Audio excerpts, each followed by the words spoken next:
so excited to introduce Asif Khan. He is the Director of Strategy and Impact at the entertainment agency Picture Motion. I'm going to be reading this a bit, so bear with my eye tracking. A little bit about Asif. He spent his career focused on the intersection of media, technology, and social impact, with a special focus on gender equality, education, LGBTQ plus rights, and global diversity. He started his career in social impact at the United Nations Foundation and has held high-level positions at a range of top nonprofits, including, but not limited to, DoSomething.org, Games for Change, and Room to Read.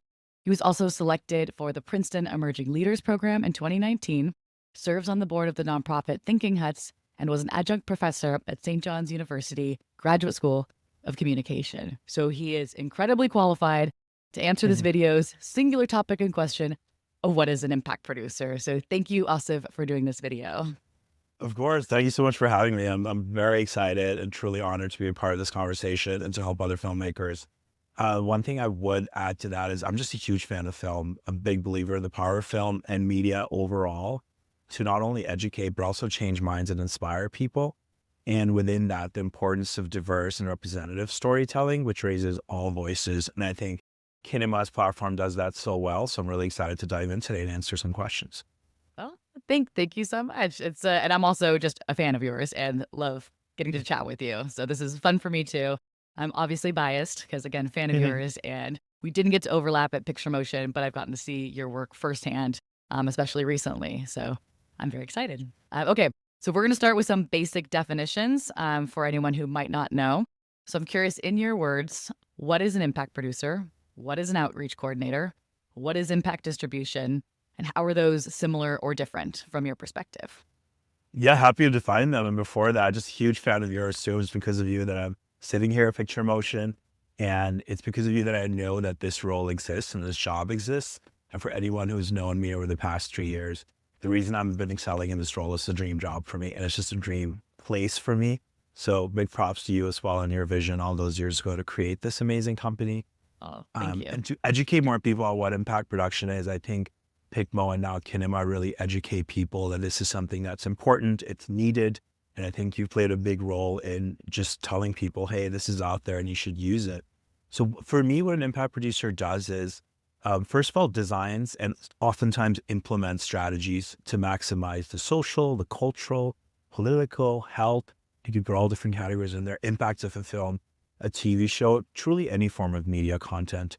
They also have this beautiful job of connecting the film. I'm going to use film for all media content from now on with aligned movements, audiences, and actionable goals to really drive real world change, whether it's domestic in your own country, outside or interstate or globally. And you really call it a gift. I think going to nonprofits, someone who's been in nonprofits most of my career, it's such a beautiful gift to give them a powerful piece of media to help achieve their goals and their missions. And I think that's a big bonus of this job because a lot of organizations want this content because sometimes they won't have the budget to produce it themselves. And I think to round off, an impact producer will also craft campaigns, they'll build partnerships, which is key, and create resources, which is really fun and exciting part of the job as well, to make sure that audiences are engaged, mobilized, and take the action that you want them to take in order to achieve the goals of the film. And so would you say your job is strategy? So can you walk us through a campaign? So what does it look like kind of from start to finish, or when do you ideally come in? Where's the strategy end and execution begin? And anything that can, as we do mostly screening tours, anywhere that overlaps with screening tours or impact distribution, I'd love to hear. Yes. So for me, impact distribution is really a strategic research approach to film releases aimed at reaching specific audiences to inspire action and to achieve goals. And those goals are defined in partnership with the filmmakers, but also the filmmakers keep an open mind as well. You make a film, it's a piece of art, it's a creative work, but it's one of the really interesting things is we do research. First of all, first step is always research to find out what does the issue area space have, what is it lacking, and how can it be helped through this particular film. So the first thing is always watching the content. I always tell filmmakers to start early if they can, because they're filmmakers at the end of the day. You're not a fundraiser. Sometimes you have to be. You're not an impact producer. Sometimes you have to be. Whenever you have the luxury and the ability to involve an impact production agency or an impact producer early, even pre-shoot or pre-making the film, That's great. I think I'll talk about a particular example and walk you quickly through start to finish.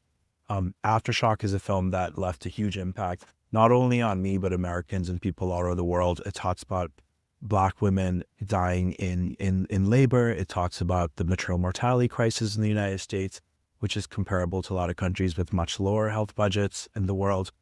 Aftershock was made by Paula Eiselt and Tanya Lewis-Lee. This is a film that we at Picture Motion really cared about, really liked, and we're also struck by the pain and the power it had. So we actually sort of went after the filmmakers, recorded them to hire us as their impact producers. So it's interesting where we sort of had this event at South by. We invited them, we screened the trailer, we had them speak, they found out more about our work. Then we had the true honor of working on a 6-month impact campaign with them. It starts with obviously viewing the content and then viewing it again and coming with some questions when you're watching it. I think for me, one of the most interesting things was I'm just sitting there with my notepad watching a film and writing down scenes that really struck me or scenes and storylines that I think will really affect the partners I really want to be engaged in this film. Second step is that partner research, right? Figuring out what are the different issue areas that this film will touch. Obviously, maternal health is a big one here. Racial justice is another one, social justice, gender justice, so on and so forth. A lot of that work, luckily, has been done by a proposal and business development team led by our CEO, Brian. So a lot of those categories are there for me already, but I sort of fill them in. I go and see what organizations are leading the charge here. And then number two, who are media savvy and friendly? Who will I have success with already? You know, you can go to an organization who's never used a film before, but you have to build in that time of convincing them, educating them, having those calls, kind of getting into the door. Or you can go to organizations that are already using film and having success in it. So you sort of balance that out and see. I think number three is figuring out what the distribution strategy is. Aftershock was fortunate enough to get picked up by Hulu as part of their Onyx Collective program. So, you know, a lot of people have Hulu. It was distributed via that platform. In tandem, we did a grassroots screening tour. So I'll quickly touch upon that because that's important here as well. And that's sort of like a prized product of Picture Motion that we do really well. What that means is we take the film to various organizations working on the issue area or who want to work on the issue area or want to educate people about it. And it doesn't have to be someone in maternal justice. I think childbirth and maternal health is a very universal concept. We really did targeted outreach as well as general public outreach for this film. And luckily we're successful in both categories. So we make sure we give them a screening in a box. We're not providing them the venue per se. Sometimes we make introductions. We're not giving them a refreshments budget. We're letting them know this film's available for them to show. And we give them everything they need to show it. So that everything is largely going to be the screening toolkit, a discussion action guide, both digital and can be potentially printed via PDF. And then we make sure they report back to us about how many people saw the film, what rating would they give it, what do people think about the film, what questions do they have for the directors, all things that will help both for the current and future funding of the film, as well as for filmmakers to make other films and use all this feedback. Okay, so what I'm hearing from that is that it's you do a few different things. The benefit of having an impact producer as a part of your distribution strategy, particularly for screening tours, you're doing the strategy. Who needs to see this film and how do we get it to them? You're doing the resources and kind of the sales pitch, why they should show this film, and kind of give them everything they need besides the venue, that you do make introductions. And so they have this kit to just show the film, have a conversation afterwards, and ideally like report back to you. Because in some cases, the funding of an impact campaign may come from an executive producer or a foundation. You have to report data. Is that right? 100%. You have to report data. And I'll honestly, personally say, as someone who placed out of math in high school and college and was really excited about it, I wasn't a math fan. I wasn't a numbers fan. But as I've been growing and progressing in my career, numbers and data are so important, aside from just a cliche. Not only because you do have to report back to funders, is because they have proven figures on how your film made an impact. Obviously, films make an impact. You tell your friends about it. You might think a different way, but that quant data is just so important with the qual data. So I think key data points, which I think filmmakers should collect. If they have an impact producer, fantastic. They'll do this for them. Even if they don't for some reason, audience reach. So obviously you're counting ticket sales, streaming views, social media engagement, all those numbers, demographics of viewers to ensure alignment with target audiences. It's one thing to say your film has had a diverse reach. It's another thing to tell people exactly what percentage of what different categories of people actually saw it, where they saw it, what states, what particular zips between those states. All that data is really important if you can actually collect it. Actions taken is my favorite, right? What did people do once they saw the film? They might have told their aunt about it. We might not know about that. However, we know how to collect petition signatures, donations, policy changes. For the aftershock, we went back to the congressman who showed the film and asked them, how did this film affect the policy you're trying to enact? So all those things are things that Impact Producer does. In addition to that, you talked about the surveys. Surveys are key. Make them digital, make them easy, put them in type form or Google form. Make sure that people can easily use them and have fun while doing it, and also learning themselves. Sometimes I'm doing a survey for work and I'm actually learning a lot of what I did myself. So just make sure it's engaging and make sure that all that data is tracked. A funder loves numbers because they want to show off to their board and everyone who benefits them what they've done. So make sure all of that is collected and shared in a visual format. It's so true. Also, it's good for the whole industry, for the whole entertainment impact space. So if like funders see the impact of their work, they're more likely to fund the next work. So yes, do it for your film, for the films you work on, and for just everyone working in this space, because it's so incredibly valuable. When it comes to the data collection piece, do you find it's easier to collect upfront? Like if someone's about to book a screening, you get all of the information about the organization and where their audience is first, or is it better to collect afterwards and send a survey and follow up? Yeah, really good question. I think Picture Motion has a really, really efficient service system set up that we actually do both.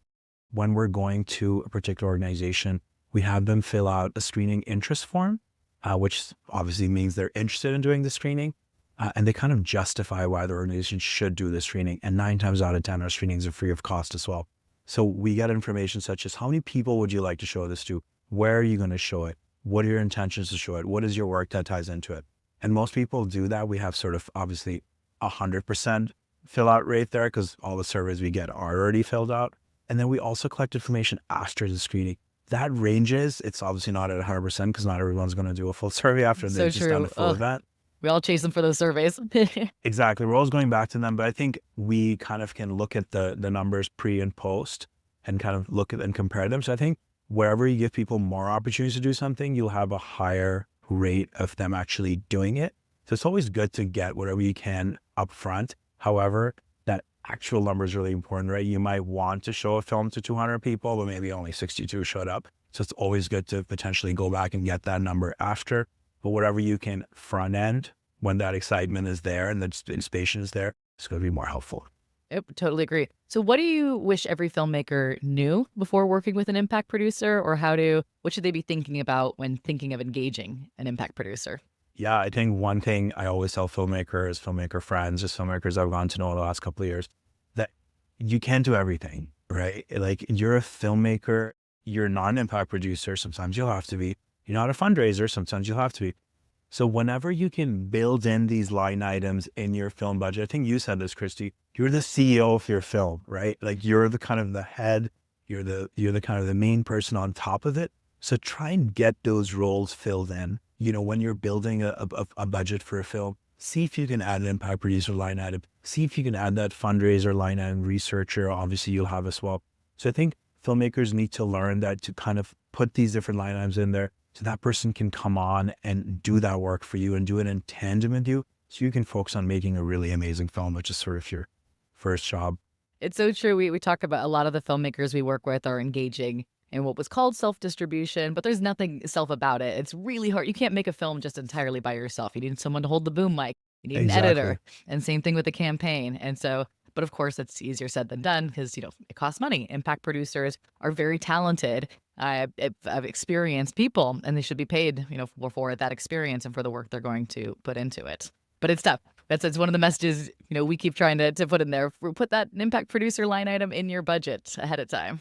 Exactly. And I think even with festivals, right? Like I'm friends with filmmakers, some as well, and their whole life is that film, and it's a passion project. They put so much into it. So I just tell them, I was like, bring someone else to do the impact, bring someone to do the festival portion of it, because you won't be able to be everywhere at one time.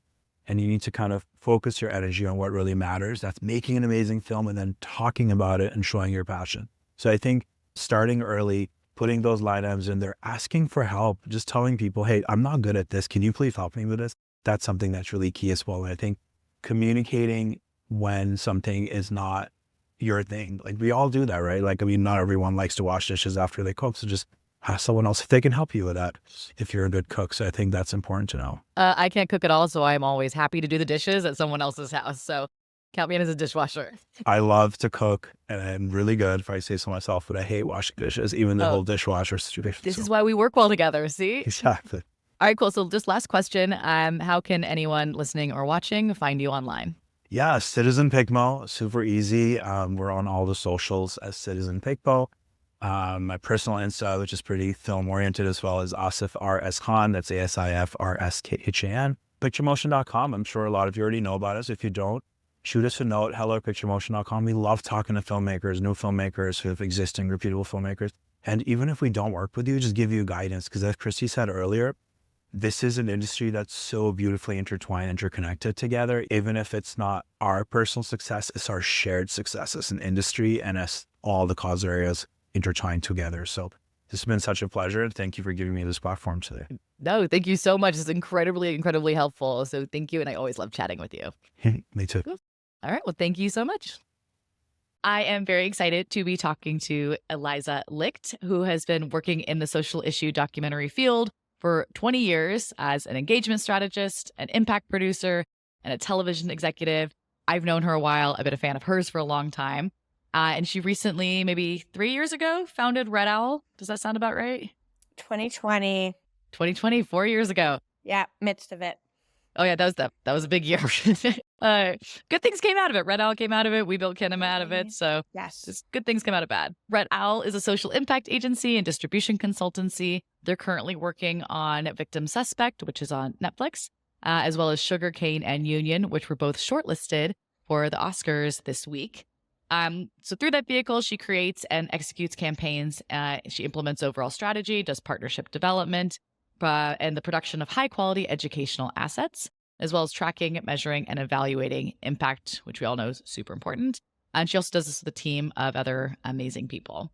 Before Red Owl, Eliza spent 17 years building and expanding the community engagement and education department at the PBS documentary series POV, which I feel like there'll be a lot of fans here that love that. As a VIP there, she set priorities and direction for the organization and oversaw community engagement, communication, and various programs, working closely with the programming team on series selection and spearheaded the broadcast of over 250 films. I know the bio is long. I wanted to read it all because I just think it's incredible what you've done. And this part is what truly actually inspired us in the work that we do at Kinema. You oversaw 800 screenings a year, 46,000 direct engagements with your in-person audience members. And so this and watching you run that community screening site online and doing this for this many years is why I wanted to chat with you and why you are so incredibly qualified to be talking about impact producing. So thank you for being here. Oh my God, Christie, thank you so much. That was such a lovely introduction. I don't know if you caught it. You called me a VIP at POV, which was so nice. I was also a VP. I meant to say VP, but you will always be a VIP. No, I loved it. I was like, that's so great. Thank you. And I'm a huge fan of yours, of course, and all that you have done from building Picture Motion to Kinema now. It's anyway, thanks. Thrilled to be here. Thank you.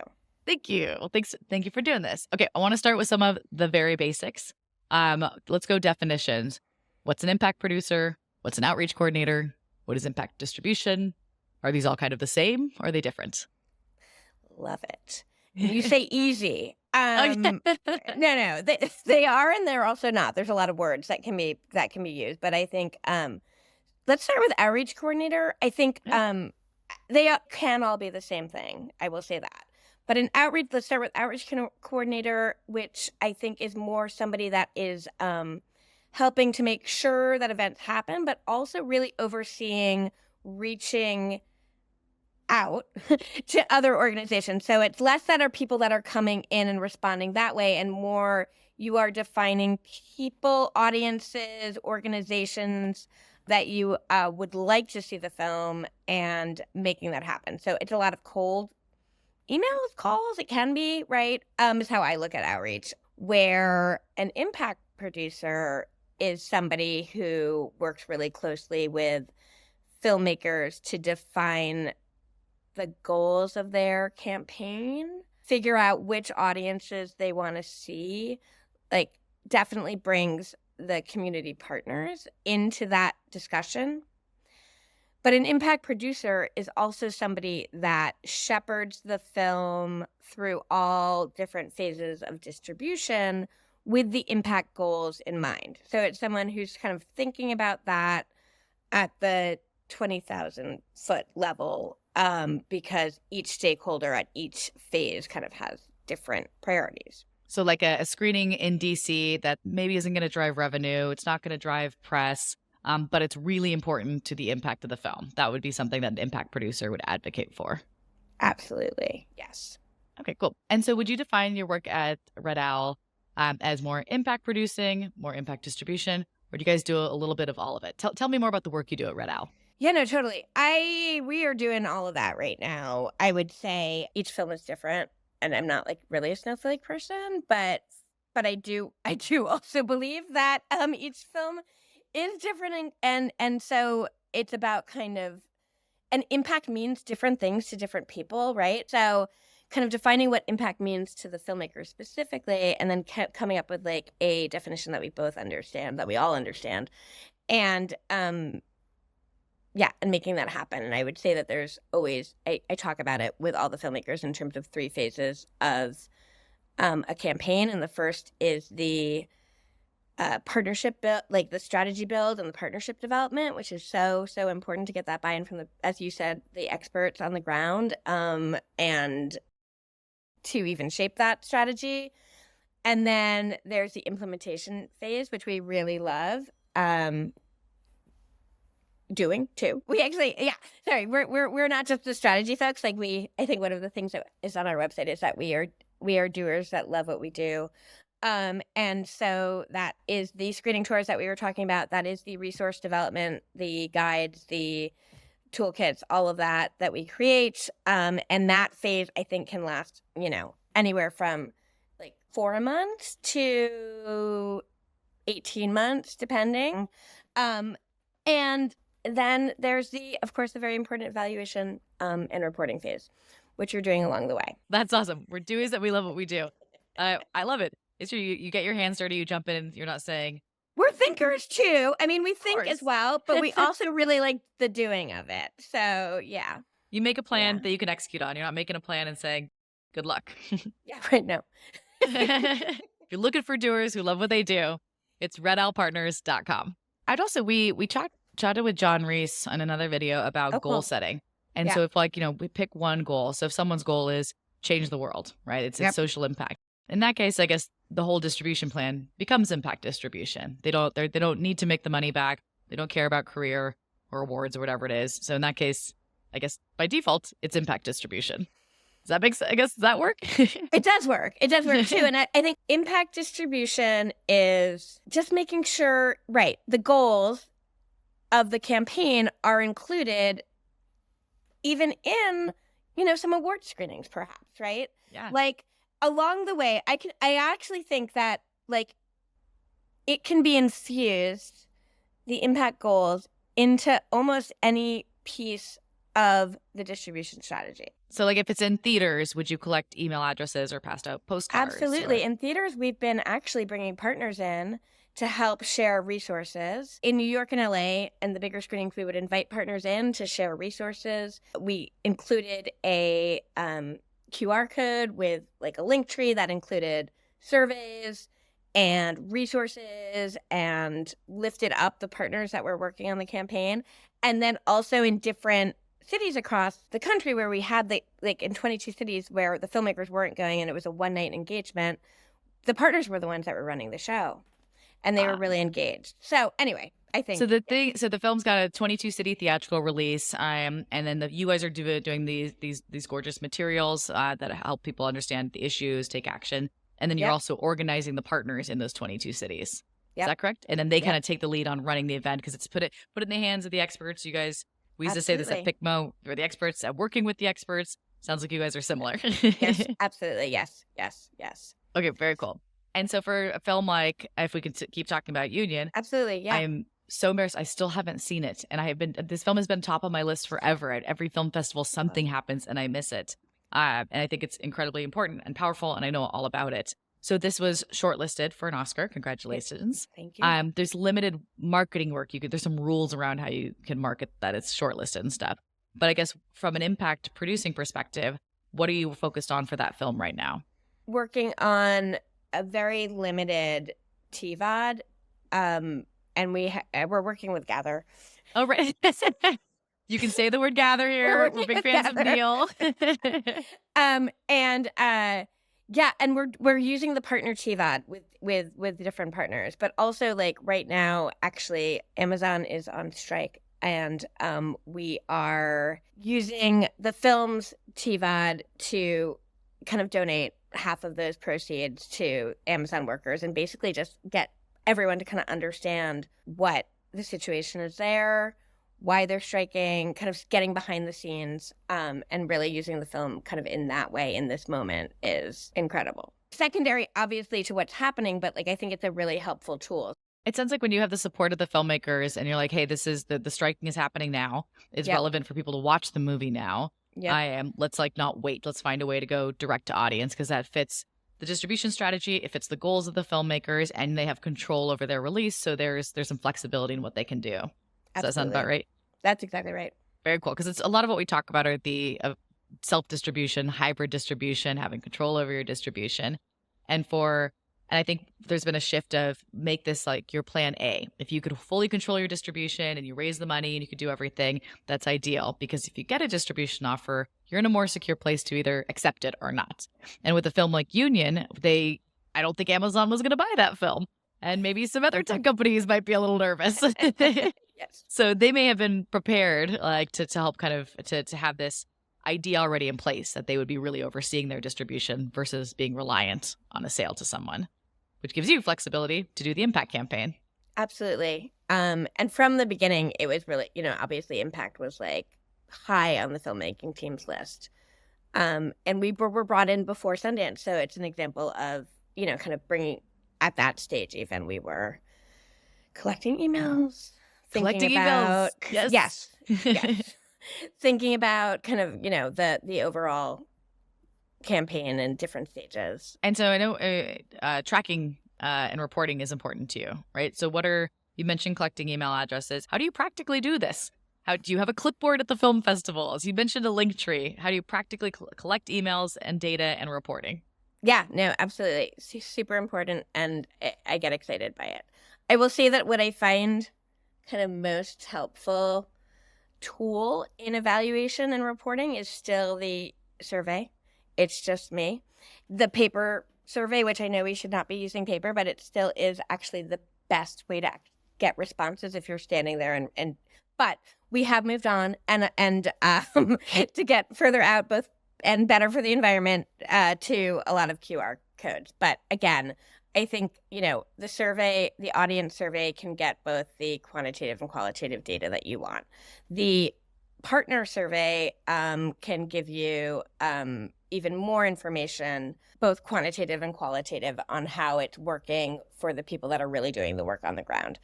And yeah, so survey's a big one, but just measuring like its reach and its depth, right? So for the reach, it's measuring all the stuff. All the numbers that you can easily get, right? The social media numbers, it's the, if it has a theatrical, how it's done theatrically. He's talking about like reach, like how many impressions or how many people heard about it, how many people engaged in something. Yeah. How people actually watched the film. Did they take an action afterwards? Was there change from that? It's a lot of data tracking, but it's required because, often there's a funder paying for it. And from an industry standpoint, we're grateful when people are doing that tracking and reporting because it means more money will come in to support these types of films and impact campaigns. Yeah. So it lifts everybody up. And it also, we use it a lot to, pivot in the midst of a campaign if we find, that people are really asking or wanting something that we hadn't thought about to make that happen. Oh, that's smart too. You're like, all right, we're going down this route on the campaign. We think this makes sense and it's doing well, but then something else shows up and you're like, wait a minute.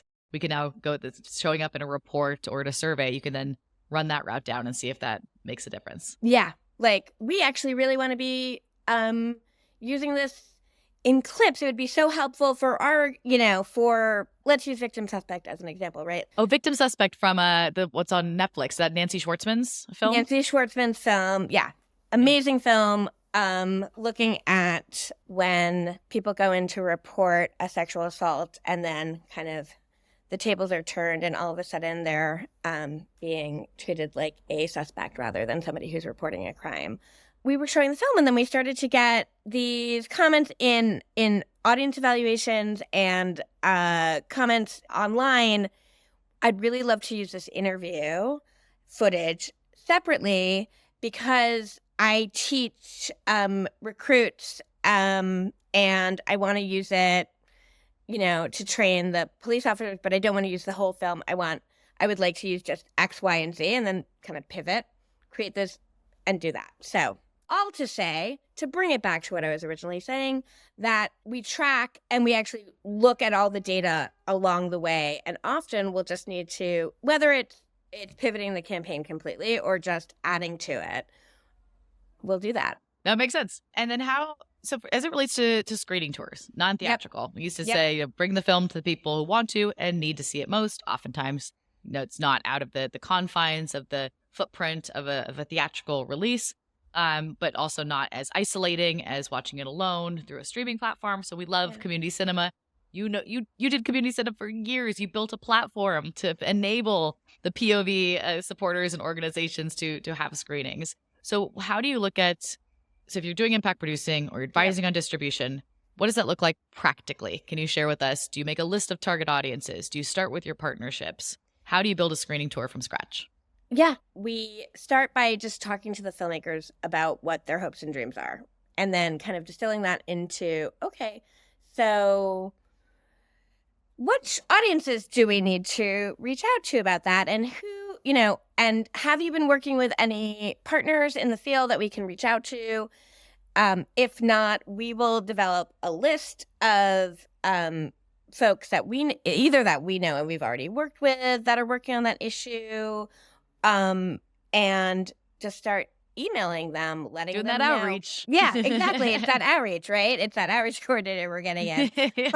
But also often and you know this and everyone knows this, but I would say that like personal contacts are always just so much easier, particularly in the beginning of a campaign and kind of once you get that behind you. So I think it's interesting. It's like everyone maybe knows this in the space, and like that sounds like regular life. It's one of the benefits of working with an existing impact producer, an organization like Red Owl, because you have trust in those relationships. When you go back to an organization, they know you're bringing them a good film. But if you're doing it from scratch, then as the filmmaker, I want to start a little earlier to build some of those relationships of like reaching out, saying, I've got a film in production. Let me keep you updated.